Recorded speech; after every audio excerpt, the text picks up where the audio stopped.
The crack of a gunshot echoed through Raven's Pass as the morning sun cast long shadows across the main street. But it wasn't the violence that caught Xavier Grayson's attention. It was the desperate plea of a woman clutching a small boy to her chest as she was led toward the auction block. Xavier tugged his hat lower, shielding his eyes from the harsh Montana Territory sun of 1878. The small mining town had sprung up seemingly overnight with the discovery of silver, bringing with it all manner of folk, both decent and damnable. He'd been drifting for 3 years now, ranch work keeping his belly full and his past at bay. "Auctions starting, fellas," called Mercer, the portly auctioneer who specialized in everything from cattle to furniture to, occasionally, the debts of unfortunate souls. "Got ourselves a real fine arrangement today." Xavier leaned against the hitching post, more out of curiosity than interest. His saddlebags were packed. He'd planned to ride out before noon. The last thing he needed was another entanglement. Then he saw them properly. The woman's dress was faded calico, patched at the elbows but clean. Her chestnut hair was pulled back in a simple knot, and despite her circumstances, she held herself with dignity. The boy, no more than 5, had a wild mop of dark curls and clutched a small wooden horse. "Next up, the settlement of Mr. Davenport's estate debts," Mercer announced. "One housekeeper, name of Catherine Davenport, widowed, with child. Contract for 1 year's service to pay off remaining debts." Xavier felt something twist inside him. Not a slave auction, those were long outlawed, but an indentured service contract that might as well be slavery for a woman with few options. "Starting bid at $50, Mercer called. "Good worker, comes with her own quarters arrangement." Catherine stared straight ahead, her face a careful mask, but Xavier could see her hand trembling as it rested on her son's shoulder. $50, called a voice from the crowd. Xavier recognized Thomas Burke, owner of the town's largest saloon. Burke was known for how he treated his female employees. $60, came another bid from Roscoe Fleming, the mine supervisor whose wife had died last winter. The boy looked up at his mother, eyes wide with fear. Something in his expression struck Xavier like a physical blow. Those eyes defiant despite the fear, a stubborn jut to his chin. Xavier had seen that face before, in his own reflection as a child. $100, Xavier heard himself call out before he'd fully decided to speak. The crowd turned, surprised at the high jump in bidding. Mercer grinned, scenting a profitable auction. $100 from the cowboy? Do I hear 110? Burke raised his hand. 110. Xavier straightened. 200. He had nearly $800 saved money meant for a small ranch of his own someday. A murmur ran through the crowd. The woman Catherine glanced at him, her eyes meeting his briefly before looking away. 200, Mercer repeated gleefully. Going once, 250, Fleming countered. Xavier felt his jaw tighten. 300. The bidding continued, climbing higher. At $500, Fleming shook his head and stepped back. Only Burke remained, his eyes narrowed at Xavier. 550, Burke said, a smirk playing at his lips. Xavier knew what his savings represented: 3 years of hard work, sleeping in bunkhouses, and eating trail dust. It was his future, and yet, the boy was clutching that wooden horse exactly the way Xavier had once clutched his father's whittled wolf before being separated from everything he'd known. $800, Xavier said firmly, his voice carrying across the suddenly silent crowd. Burke's face reddened. He spat on the ground. She ain't worth that. Mercer, nearly dancing with delight, brought down his gavel. Sold. To the cowboy for $800. Catherine's face showed a flicker of relief, then concern. She held her son closer as Xavier approached the auction block. Papers are inside, Mercer said, gesturing to his office. 20 minutes later, Xavier emerged with the contract in hand, finding Catherine and her son waiting outside. Up close, he could see the dark circles under her eyes and the wary calculation in her gaze. "Madam," he said, tipping his hat. "Xavier Grayson." "Catherine Davenport," she replied quietly. "And this is my son, James." The boy stared up at Xavier, still clutching his wooden horse. "Are you going to be mean to us?" "James," Catherine scolded gently. Xavier crouched down to the boy's level. "No, son. I'm not going to be mean to either of you." He glanced at the wooden horse. "That's fine craftsmanship. Someone special make that for you." "My papa," James said. Before he died. Xavier nodded solemnly. My pa made me a wolf once. I still have it. He straightened and turned to Catherine. Mrs. Davenport, I'm heading north to Cottonwood Creek. There's work there at the Murphy Ranch. Catherine's brow furrowed. You purchased our contract to take us to another ranch. I purchased your contract to tear it up, Xavier said, holding the paper out to her. But I reckon you might need work, and I'm headed that way. You're welcome to ride along or go your own way. Your choice. Catherine stared at the contract in disbelief. Why would you spend all that money just to free us? Xavier glanced at James, seeing the boy watching him with those two familiar eyes. Let's just say I've been where he is. No child should fear being separated from their mother. For the first time, Catherine's careful mask slipped, and Xavier saw gratitude wash over her face. Thank you, Mr. Grayson. Xavier, he corrected. And you don't need to thank me. Just tell me if you'd like that ride to Cottonwood Creek. Mrs. Murphy's looking for help with the house, and they're good people. Catherine studied him for a long moment. We accept, she finally said. We don't have much to gather, just a trunk at the boarding house. I'll help you with that. Then we'll head out before noon, Xavier said. My horse could use the company on the trail. As he walked alongside Catherine and James to the boarding house, Xavier felt something settle in his chest. He'd spent 3 years drifting, avoiding connections. Now he'd given away everything he'd saved, and somehow, he felt richer for it. The road to Cottonwood Creek stretched 50 miles north through rugged country. Xavier helped Catherine and James onto his wagon purchased hastily from the livery with his last dollars and secured their trunk. His horse, Jericho, seemed pleased with the slower pace of pulling a wagon rather than carrying a rider. Have you worked for the Murphys before?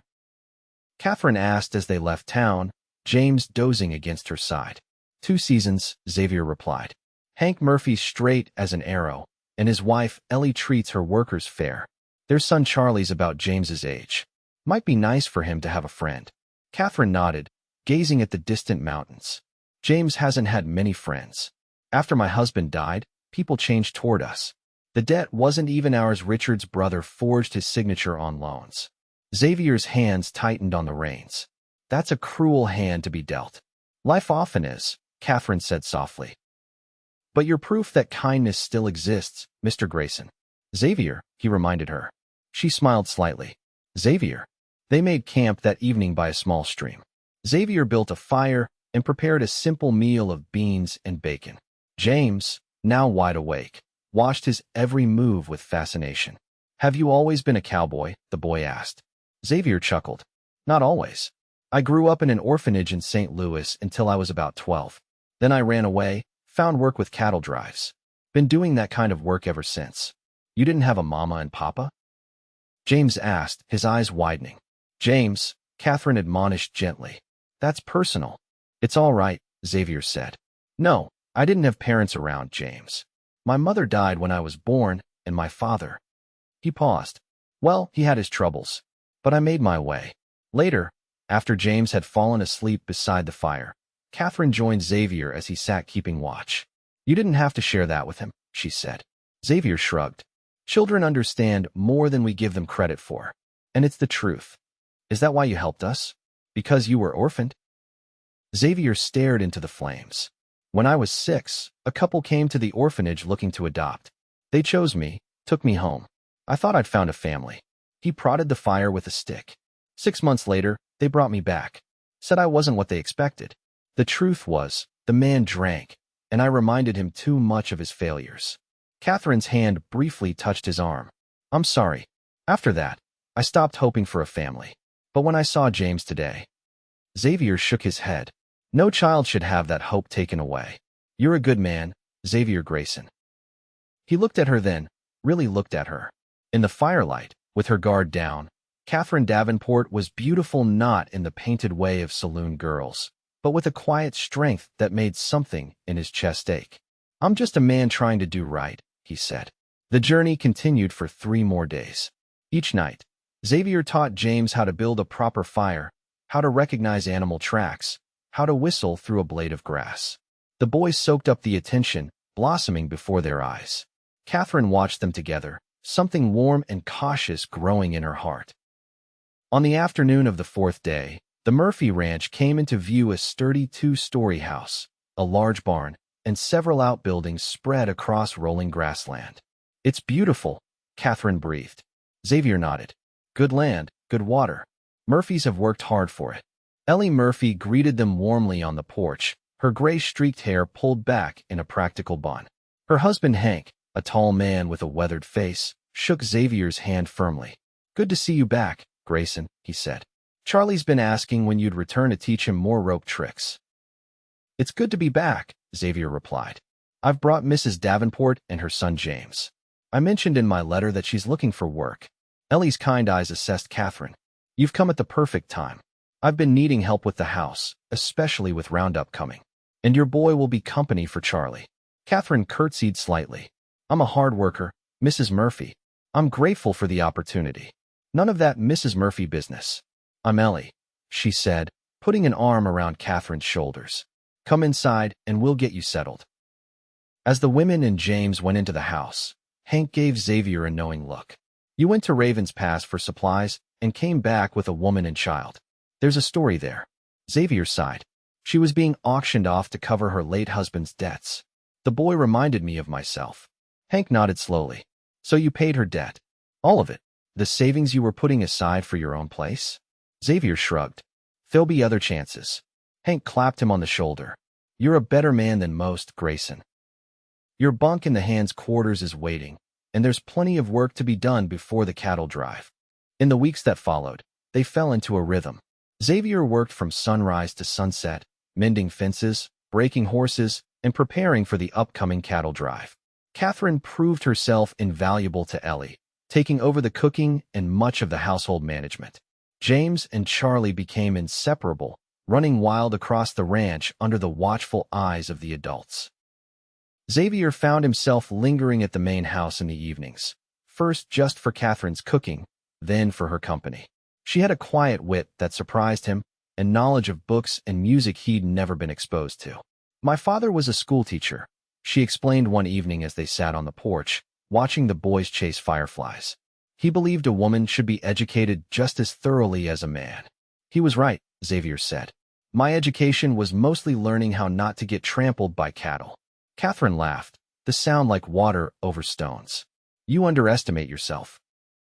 You're more educated than many university men I've met. How so?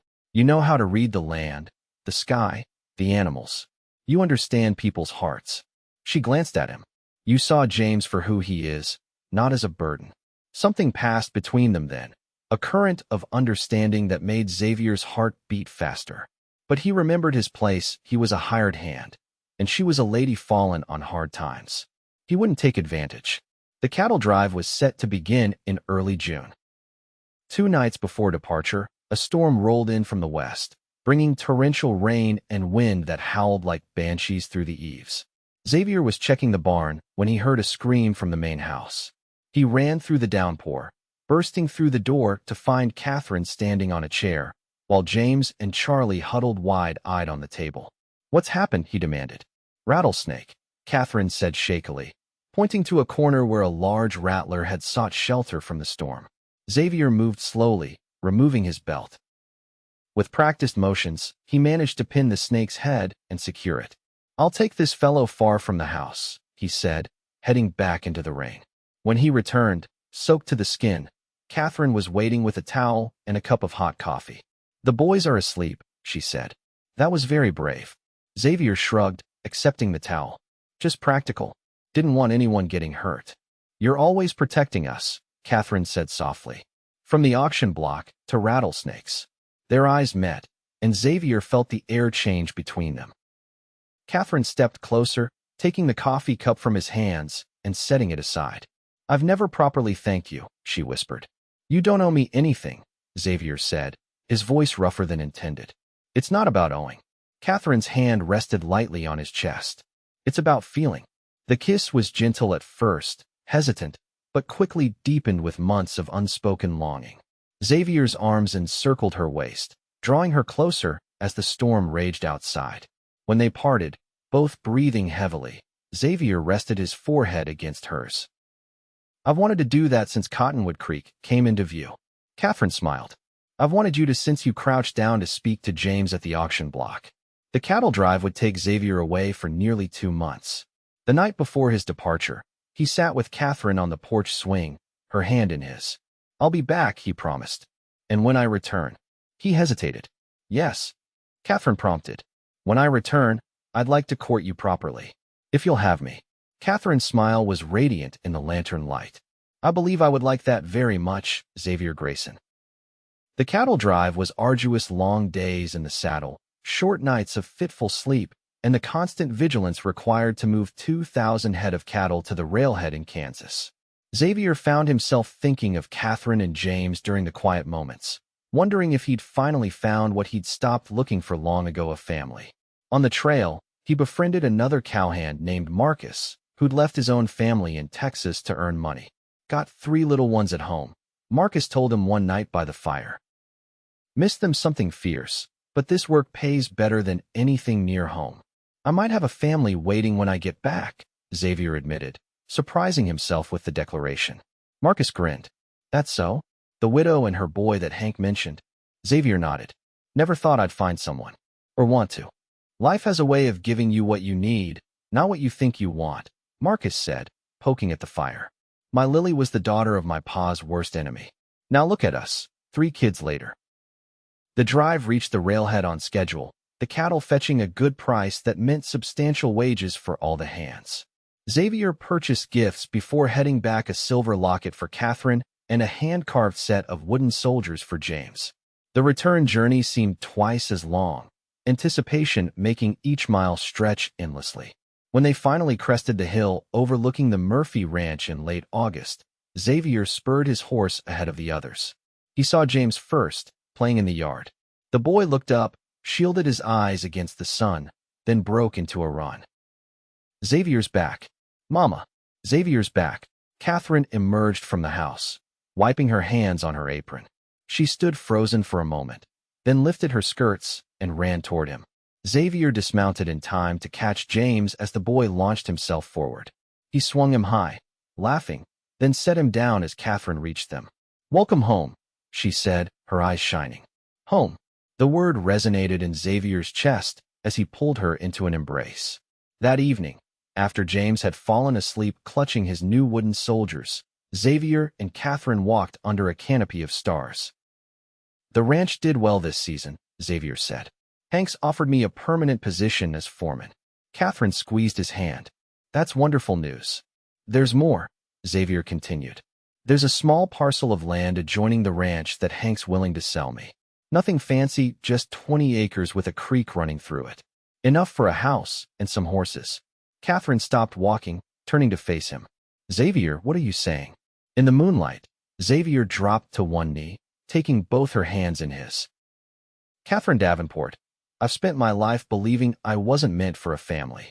Then I saw you and James, and something inside me changed." He reached into his pocket, producing a simple gold band. "I'm asking if you and James would make a home with me. If you would be my wife, and let me be a father to your son." Tears spilled down Catherine's cheeks. "You already are a father to him in all the ways that matter. Is that a yes?" Xavier asked, his heart pounding. "Yes," Catherine whispered, pulling him to his feet. "1,000 times yes." They were married in October, when the aspens turned golden against the Montana sky. James stood proudly beside them, holding the rings on a small pillow Ellie had sewn for the occasion. The entire ranch turned out for the celebration, along with folks from neighboring spreads. By spring, their small house was complete, a sturdy 2-bedroom structure with a wide porch overlooking the creek. Xavier had built most of it himself, with help from the other ranch hands. Catherine filled it with touches that made it a home: curtains she'd sewn, wildflowers in mason jars, and the delicious smells of her cooking. One evening, as they sat on the porch watching James splash in the shallow creek, Catherine leaned against Xavier's shoulder. "Do you ever regret it?" she asked. "Spending all your savings at that auction?" Xavier pulled her closer. "Best money I ever spent. Bought me a family." "You didn't buy us," Catherine corrected. "You freed us."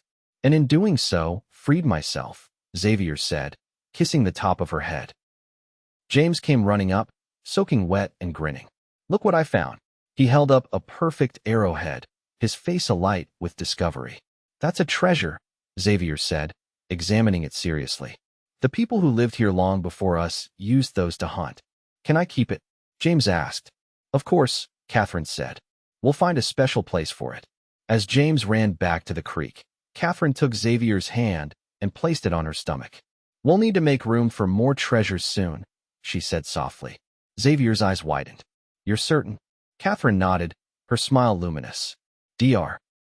Miller confirmed it yesterday. By winter, there will be 4 of us.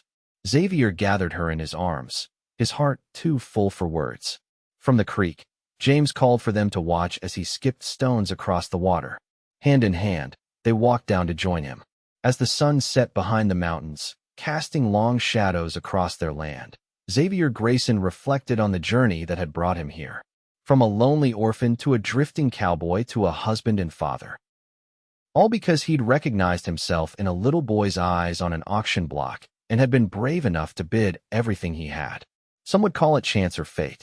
Xavier called it finding his way home at last. In the years that followed, their family grew first with the arrival of their daughter Hannah, then 3 years later with twins Sarah and Samuel. James, now calling himself Jimmy, grew into a fine young man who could ride and rope as well as his adoptive father. Every year on the anniversary of the auction, Xavier would take out the contract he'd purchased and torn up, keeping the pieces as a reminder. Catherine would join him, and they would remember the day that changed everything, the day when a cowboy with nothing to lose bid everything he had for a second chance at family. And every year, Xavier would tell his children the most important lesson he'd learned. Sometimes, the most valuable things in life are the ones that don't have a price.